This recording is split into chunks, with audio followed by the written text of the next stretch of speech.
Puneeth ಕೆರೆಹಳ್ಳಿಗೆ high court ಬಾಟಾನ್ ಮಾಡಿದೆ. ಹೇಳೋದು ಸರಿ, ಆದರೆ ಹೇಳೋ ವಿಧಾನ ಸರಿಯಲ್ಲ ಅಂತ ಹೇಳಿದೆ. ಅಕ್ರಮ ಬಾಂಗ್ಲಾ ವಲಸಿಗರನ್ನ ಪುನೀತ್ ಅವರು ಪ್ರಶ್ನೆ ಮಾಡಿದ್ರು. ಈ ಕುರಿತು ಕೇಸ್ ರದ್ದತಿ ಕೋರಿ ಅರ್ಜಿಯನ್ನ ಕೂಡ ಸಲ್ಲಿಸಿದ್ರು.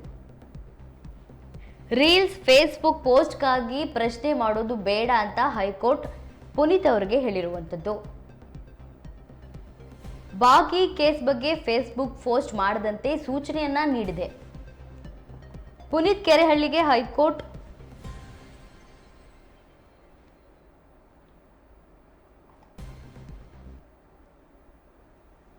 ಅಕ್ರಮ ಬಾಂಗ್ಲಾ ವಲಸಿಗರನ್ನು ಪ್ರಶ್ನಿಸಿದ್ದ ಹಿಂದೂ ಹೋರಾಟಗಾರ ಪುನೀತ್ ಕೆರೆಹಳ್ಳಿ ವಿರುದ್ಧದ ಪ್ರಕರಣಕ್ಕೆ ಸಂಬಂಧಿಸಿದಂತೆ ಹೈಕೋರ್ಟ್ ಏಕಸದಸ್ಯ ಪೀಠ ಪೊಲೀಸರನ್ನ ತರಾಟೆಗೆ ತೆಗೆದುಕೊಳ್ಳುವ ಮೂಲಕ ಕೇಸ್ಗೆ ತಡೆ ನೀಡಿತು. ಬಳಿಕ ಪೊಲೀಸರನ್ನು ನಿಂದಿಸಲಾಗಿದೆ. ಹೀಗಾಗಿ ರೀಲ್ಸ್ ಮತ್ತು ಫೇಸ್ಬುಕ್ ಪೋಸ್ಟ್ಗಾಗಿ ಇದನ್ನೆಲ್ಲ ಮಾಡಬಾರದು ಎಂದು ಪುನೀತ್ ಕೆರೆಹಳ್ಳಿಗೆ ಹೈಕೋರ್ಟ್ ಖಡಕ್ ಎಚ್ಚರಿಕೆ ನೀಡಿದೆ. ಜೊತೆಗೆ ಸಿಕೆ ಅಚ್ಚುಕಟ್ಟೆ ಠಾಣೆ ಕೇಸ್ಗೆ ಮಧ್ಯಂತರ ತಡೆ ನೀಡಿದೆ.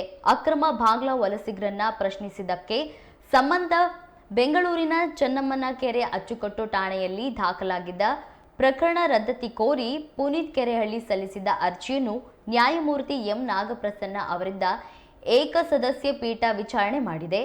ಅಕ್ರಮ ಬಾಂಗ್ಲಾ ವಲಸಿಗರ ವಿಚಾರವಾಗಿ ಹಿಂದೂ ಕಾರ್ಯಕರ್ತ ಪುನೀತ್ ಕೆರೆಹಳ್ಳಿ ವಿರುದ್ಧ ದಾಖಲಾಗಿದ್ದ ಪ್ರಕರಣಗಳ ಪೈಕಿ ಒಂದು ಪ್ರಕರಣಕ್ಕೆ ನಿನ್ನೆ ಹೈಕೋರ್ಟ್ ತಡೆ ನೀಡಿತು. ಆ ಬಳಿಕ ಪುನೀತ್ ಕೆರೆಹಳ್ಳಿ ಸೋಷಿಯಲ್ ಮೀಡಿಯಾದಲ್ಲಿ ಪೊಲೀಸರನ್ನ ನಿಂದಿಸಿದ್ದಾರೆ. ಈ ಬಗ್ಗೆ ಹೈಕೋರ್ಟ್ಗೆ ಹೆಚ್ಚುವರಿ ಎಸ್ಪಿಪಿ ಬಿಎನ್ ಜಗದೀಶ್ ಹೇಳಿಕೆ ನೀಡಿದ್ದಾರೆ. ಈ ವೇಳೆ ಬಾಕಿ ಕೇಸ್ ಬಗ್ಗೆ ಸಾಮಾಜಿಕ ಜಾಲತಾಣದಲ್ಲಿ ಹೇಳಿಕೆಗೆ ಹೈಕೋರ್ಟ್ ಆಕ್ಷೇಪ ವ್ಯಕ್ತಪಡಿಸಿದೆ. ಅಲ್ಲದೆ ಪುನೀತ್ ಕೆರೆಹಳ್ಳಿಯನ್ನ ತರಾಟೆಗೆ ತೆಗೆದುಕೊಂಡಿದೆ. ರೀಲ್ಸ್, ಫೇಸ್ಬುಕ್ ಪೋಸ್ಟ್ಗಾಗಿ ಇದನ್ನೆಲ್ಲ ಮಾಡಬಾರದು. ಸಬ್ ಜೂಡಿಯಸ್ ಪ್ರಕರಣದ ಬಗ್ಗೆ ಹೇಗೆ ಮಾತನಾಡ್ತಾರೆ ಎಂದು ಪೀಠ ಪ್ರಶ್ನಿಸಿದೆ. ಸದ್ಯ ಬಾಕಿ ಕೇಸ್ ಬಗ್ಗೆ ಫೇಸ್ಬುಕ್ ಪೋಸ್ಟ್ ಮಾಡದಂತೆ ಡಿಸಿಪಿ ಮುಂದೆ ಹಾಜರಾಗಿ ಬಾಂಡ್ ನೀಡಲು ಹೈಕೋರ್ಟ್ ಸೂಚನೆ ನೀಡಿದೆ.